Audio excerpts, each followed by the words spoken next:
tujuannya adalah untuk adik-adik nanti bisa membedakan, melakukan pemeriksaan feses dan anak swab menemukan spesies parasit yang sudah adik-adik pelajari pada praktikum sebelumnya. Ya, gimana cara? Ayo coba. Gimana cara melakukan pemeriksaan fesesnya? Ya, slide.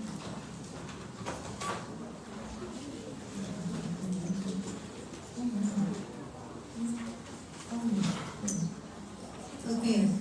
Nah, untuk pengambilan spesimen untuk parasit, jadi kita menggunakan seperti itu ya untuk menakarnya. Jadi nanti si pasien sendiri bawa, kemudian menaruh, atau untuk anaknya itu untuk menaruh spesimen fesesnya di dalam tempat ini ya. Kira-kira 100 gram. Wadahnya pastikan harus bersih dan kering.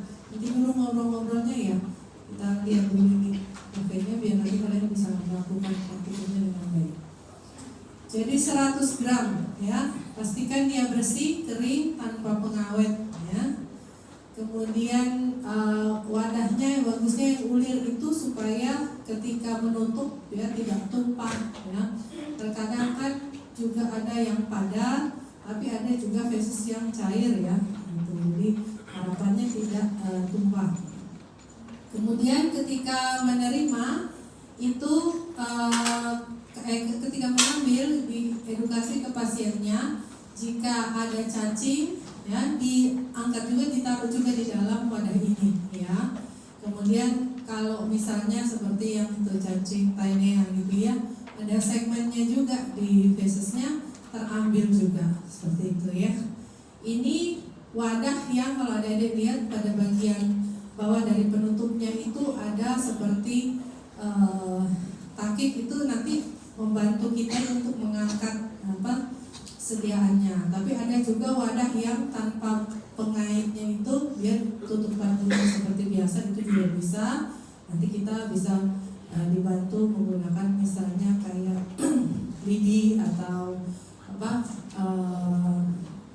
bambu yang kecil yang halus itu untuk mengangkat ya. Baik. Nah, ini adalah hal-hal yang harus diperhatikan.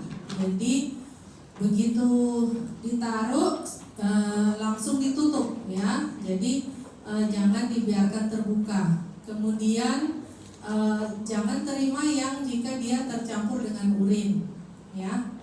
Terus gunakan juga sarung tangan. Gunakan sarung tangan juga karena kan ada jenis-jenis cacing yang pada tahap filariformnya itu dia bisa menembus kulit ya. Pokoknya proteksi lah APD diri kita juga. Kemudian 1-4 jam setelah pengambilan sebaiknya langsung diperiksa, karena itu kita harapkan kita bisa masih mendapatkan yang bentuk-bentuk aktifnya. Misalnya telur di dalamnya masih hidup, kita bisa lihat dia di dalam telur itu larvanya bergerak seperti itu ya. Tapi kalau tidak juga tidak apa-apa. Kalau membutuhkan waktu atau jarak yang cukup jauh, itu biasanya kita awetkan ya. Kalau misalnya mau diperiksa beberapa hari setelahnya, itu banyak cara untuk pengawetannya, entah di bawah suhu 20 derajat atau dicampurkan dengan pengawet seperti etanol 96% atau formalin, banyak. Terutama bila kita mau menyiapkannya untuk di laboratorium ya, kita mau pakai untuk praktikum misalnya seperti itu, atau kita masih mau memprosesnya untuk ngambil DNA-nya untuk lihat misalnya yang cacing tambang, kita mau lihat nih spesiesnya apa. Nah, itu kita harus bikin pengawetan ya. Bila beberapa spesimen diterima waktu bersamaan, periksa dulu yang cair, terutama yang mengandung lendir ya. Bisa saja kita bisa temukan amoeba yang motil, jadi supaya dia tidak mati ya, kita masih bisa lihat pergerakannya.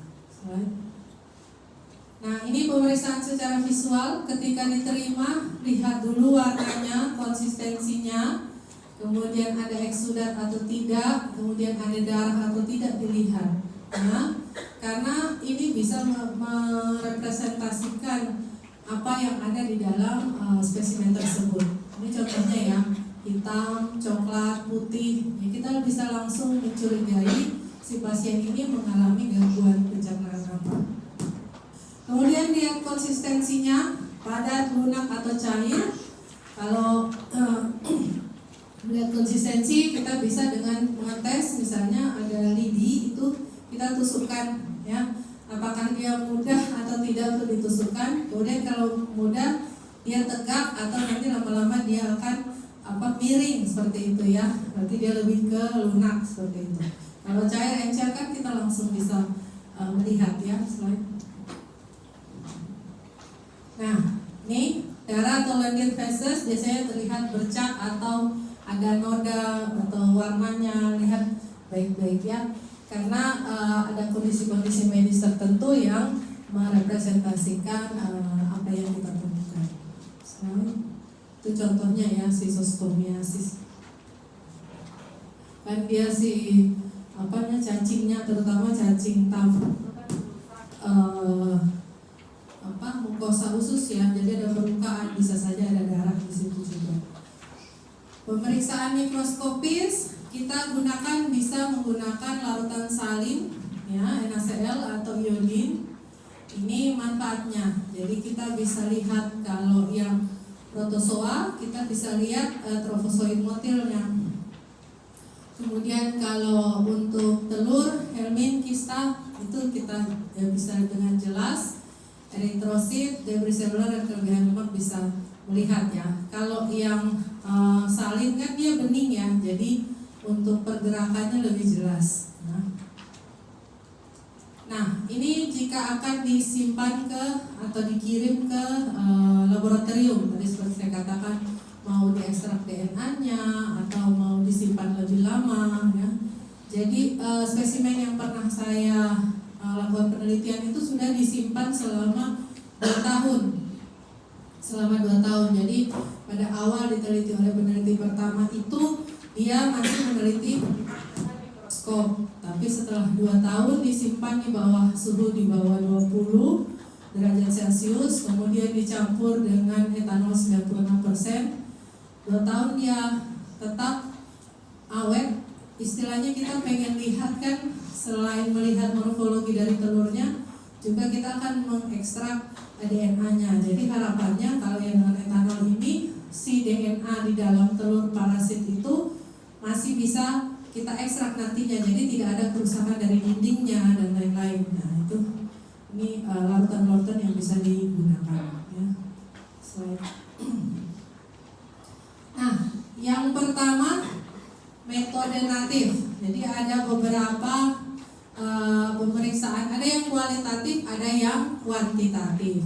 Kalau yang kualitatif kita hanya melihat ada atau tidak. Jadi melihat telurnya terdeteksi atau tidak. Misalnya ada Ascaris positif, Trichuris, biasanya kan mereka bersama-sama ya, sama cacing tambang gitu. Tapi kalau misalnya kuantitatif itu kita menghitung, kita harus menghitung per mililiter feses itu ada berapa tingkat infeksiusnya ya. Nah kalau metode natif yang kualitatif ini dia gunakan Google atau Eosin, bisa juga dapat NaCl ya. Nanti mudah adik-adik bisa kita nonton dulu videonya di bawah. Nah, kita nonton video bareng-bareng. Klik yang di kiri bisa tutup.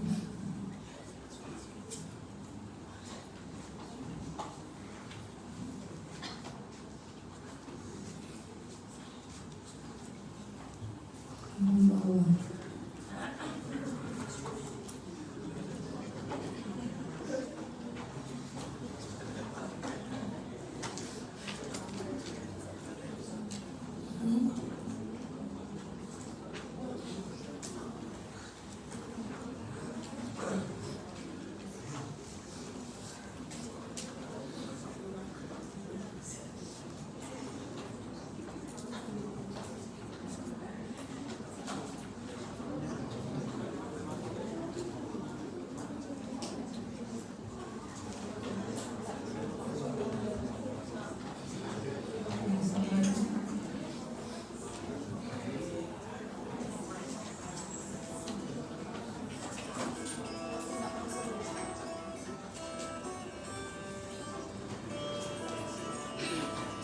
tidak masuk ke rumah. Nanti saya jelaskan.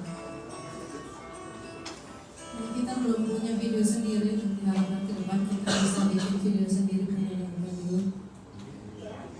Ini untuk lembaran yang biasanya di laboratorium ya. Jadi ketika menerima, pastikan untuk form pemeriksaannya itu diisi ya, mulai dari identitas pasien dan lain-lain. Nanti kalau misalnya kalian untuk penelitian juga seperti itu. Alamat, serta nomor RF dan tanggal, serta dokter yang memeriksa. Tidak lupa juga isikan jenis spesimen, kemudian petugas sampling, serta tanggal dan jam pengambilan. Kemudian cetak pada pemeriksaan yang akan kita lakukan. Kali ini kita akan melakukan pemeriksaan feses. Kemudian pilihlah telur, cacing dewasa maupun larva, ataupun protozoa. Nanti disesuaikan pada tiap lab pasti punya kebijakan masing-masing ya untuk apa yang harus dicetak. Pada kolom dokter yang memeriksa. Selanjutnya kita perlu Siapkan mempersiapkan diri. meliputi mengenakan jas lab, mencuci tangan, mengenakan handscoon, serta masker.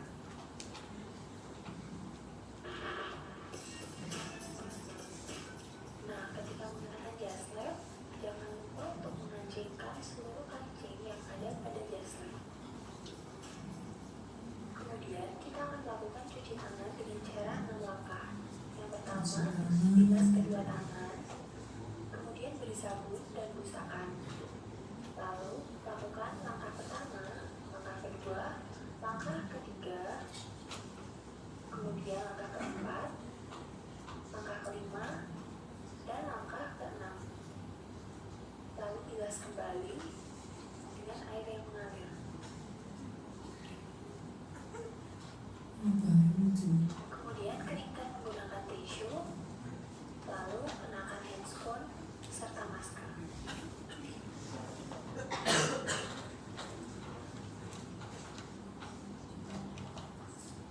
Selanjutnya kita akan melakukan Ini dilihat secara makroskopis, warna, konsistensi, ada lendir atau enggak, ada pes atau enggak, ya itu semua dicatat ya. kemudian konsistensinya lunak cenderung ke keras. Juga terlihat lunak, tapi nanti dicoba dengan apa namanya bibinya ya, tancapkan. Ataupun anak, Gak ada yang pingsan tuh nanti kalau berarti ya. lalu tidak ada juga sisa-sisa dari makanan yang tidak tercerna. Kemudian tidak ditemukan adanya cacing. Jadi penyakit kecacingan ini kadang dianggap enteng ya. Ketika dia sudah sangat kronis, kapan tuh saya diceritakan dokter minta pasiennya akhirnya meninggal ya. Karena pikirnya tidak ada kecacingan. Masyarakat merasa bahwa itu penyakit anak kecil. Padahal pemeriksaan sederhana seperti ini bisa menegakkan diagnosis dan pasien bisa diterapi, bisa sembuh ya. Nah, itu beda Lugol sama garam fisiologis dia gunakan ya. Kita juga memerlukan foam glass. Cek gelas disiapkan, deck gelas juga ada di situ. Selanjutnya kita memerlukan 2 buah deck glass Hmm. seperti ini. Kemudian ini Seperti ini. stick aplikator bisa pakai ini ya. Dan pastikan bersih ya, jangan justru nanti kotor gitu. Dan untuk pipetnya, nanti kita harus mengambil garam fisiologis atau Lugolnya. Selanjutnya Kalau yang garam fisiologis NaCl-nya itu harapannya bisa melihat motilitas. Kalau Lugol, kalau berwarna bisa untuk membedakan morfologi. penting adalah sediaan feses itu sendiri. Ya, ada tisu, ada sediaan feses. Pembuatan abusan dari sediaan feses yang telah kita sediakan. Pertama-tama, ambil objek glass.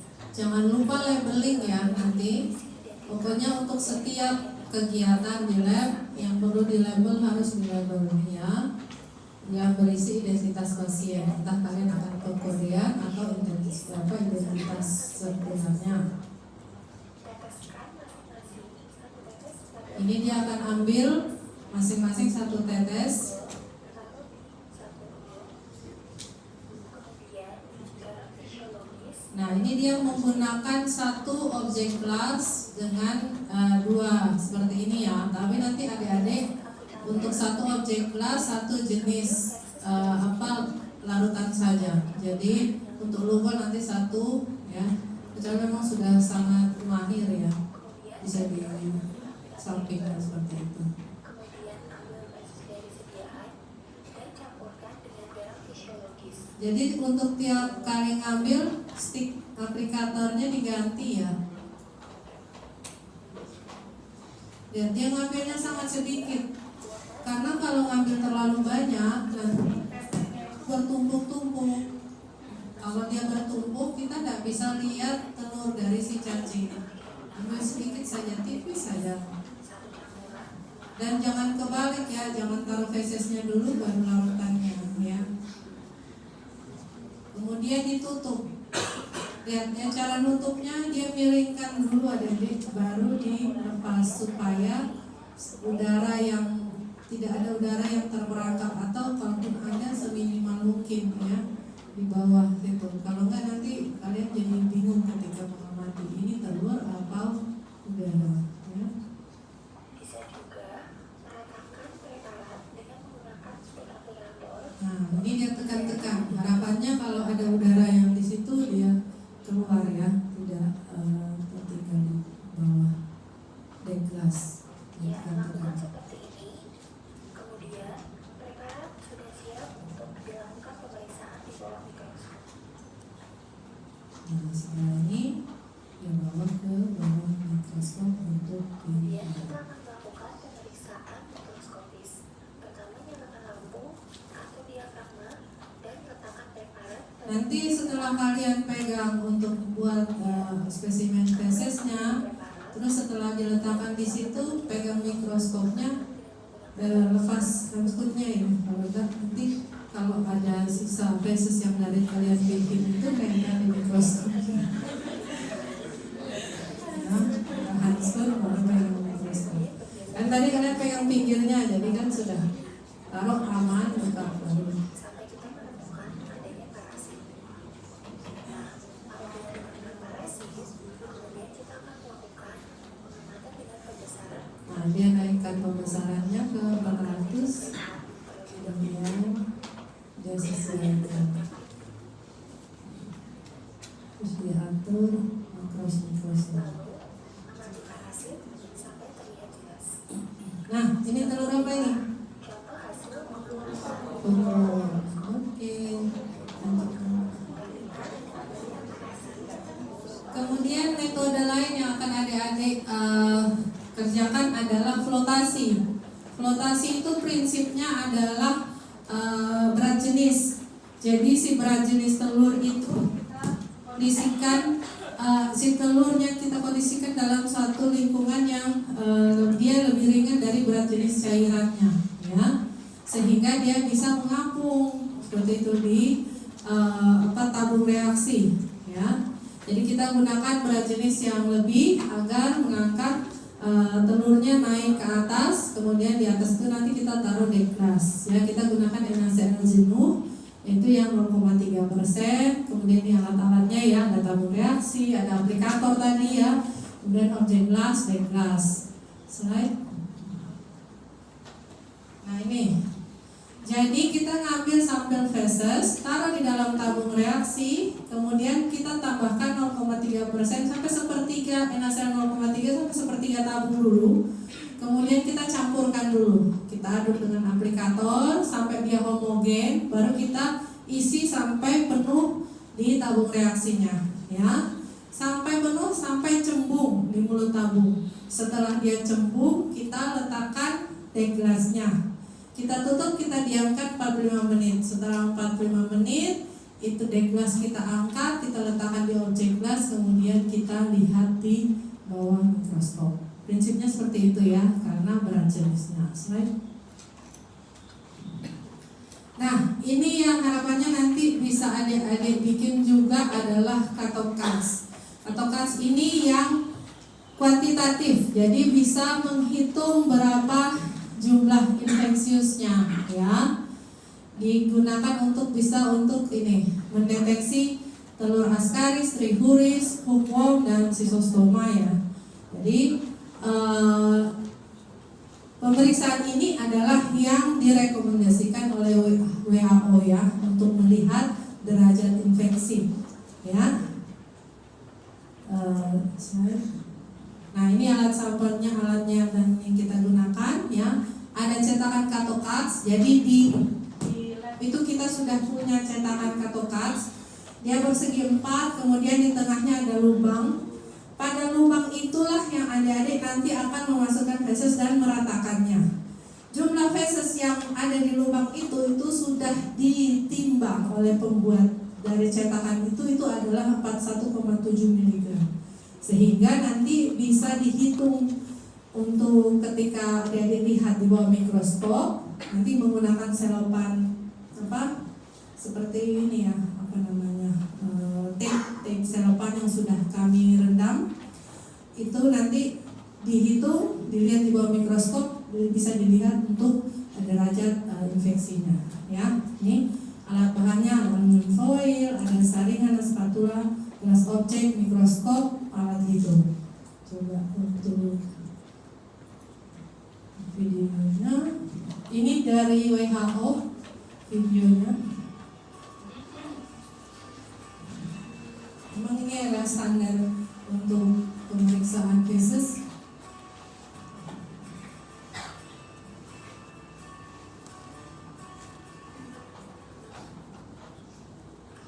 This video shows the CatoCards thick smear method. This method is commonly used during surveys. Jadi itu dia pertama ambil dulu ya, nanti baru dia masukkan di dalam cetakan CatoCards yang ditaruh di atas objek gelasnya. Jadi yang titik-titik itu yang 41,7 mg. Ya. Ini first we need the material form. So nanti adik-adik akan mengisi, kemudian ya terutama harus ada alat tulis, marker pen ya untuk labeling, untuk mengisi formnya itu. Ini malachite green ini yang nanti si cellophane ini akan kami dari laboratorium akan merendamnya selama 24 jam. Jadi adik-adik yang praktikum besok, nanti hari ini sudah kami rendam dulu. Ini plastik spatula yang digunakan untuk ratakan. Ini adalah untuk template hole-nya itu 41,7 mg. Jadi itu sudah sesuai dengan standar. Ya, kita gunakan juga objek gelas. Applicator sticks-nya untuk kita mengangkat facesnya, kemudian kita pisahkan dulu sebelum ditaruh di dalam template tadi. Ya. Scar paper tadi dia sudah gunakan di awal untuk alas ya, nanti kita modifikasi bisa. Nah, nylon screen ini dia sebagai supaya dia bisa menyaring ya facesnya itu. Kalau ada batuan dan lain-lain itu tidak masuk ke dalam cetakan tadi ya. Ini tray disinfectant seperti biasa kalau adik-adik di lab ada tray disinfectant.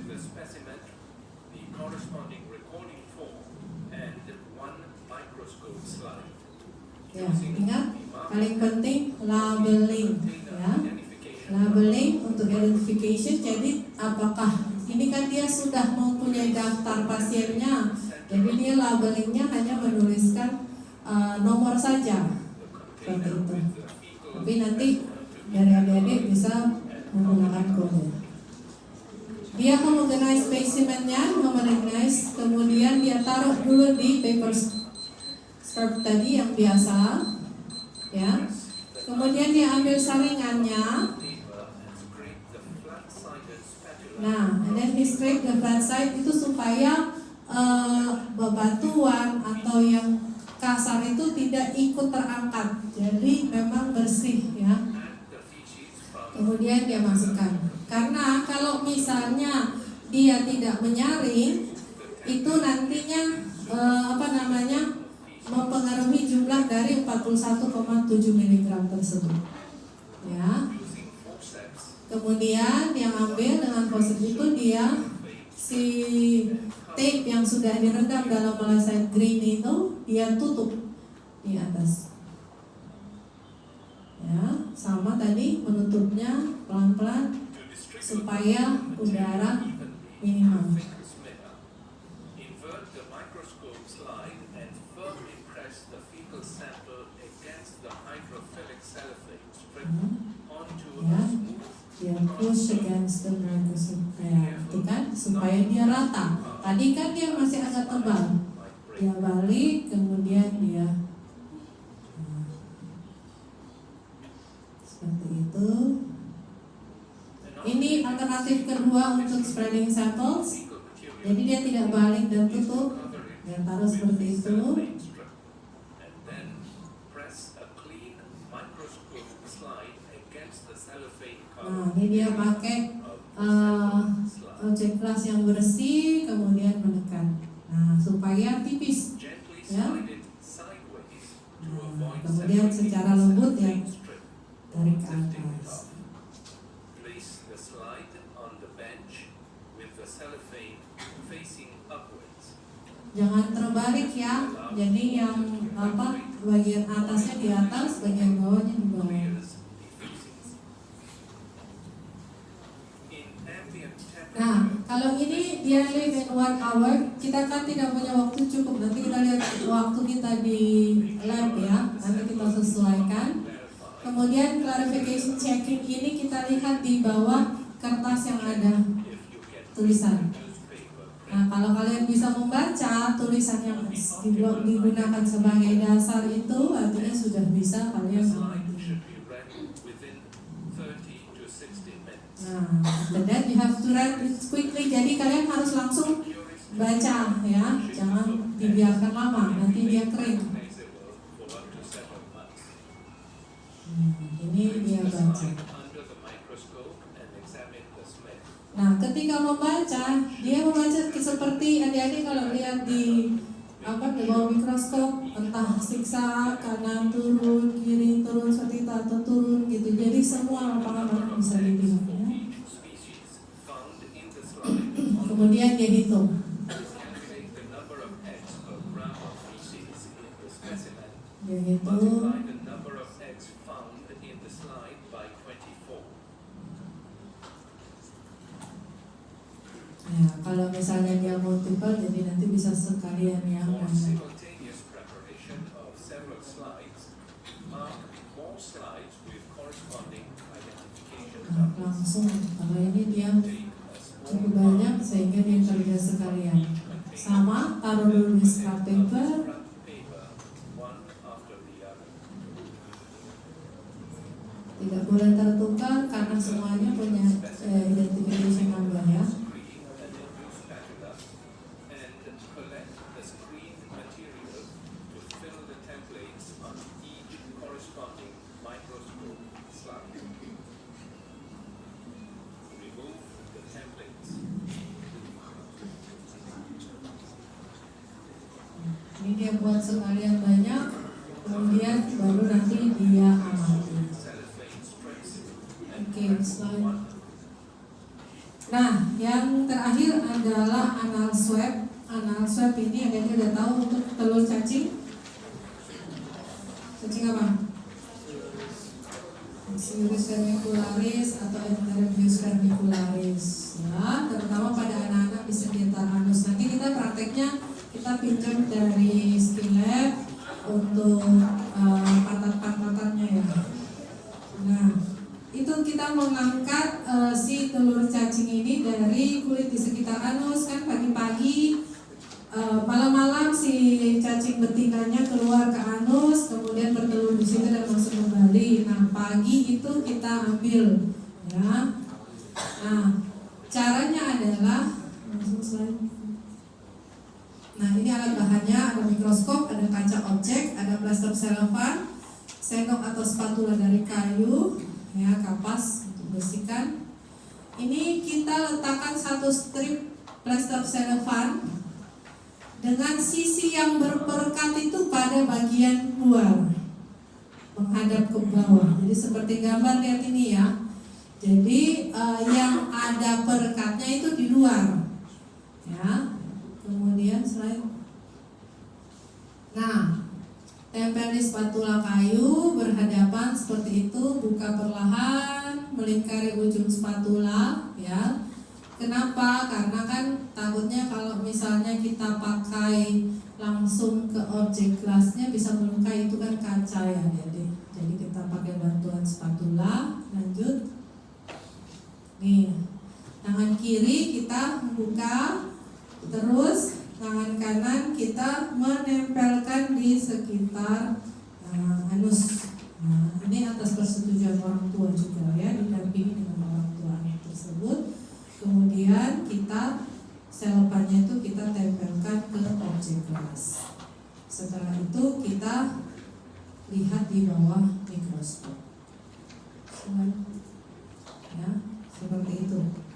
Ya, dan terus dinaikkan besarannya. Oke, itu adalah gambaran untuk adik-adik.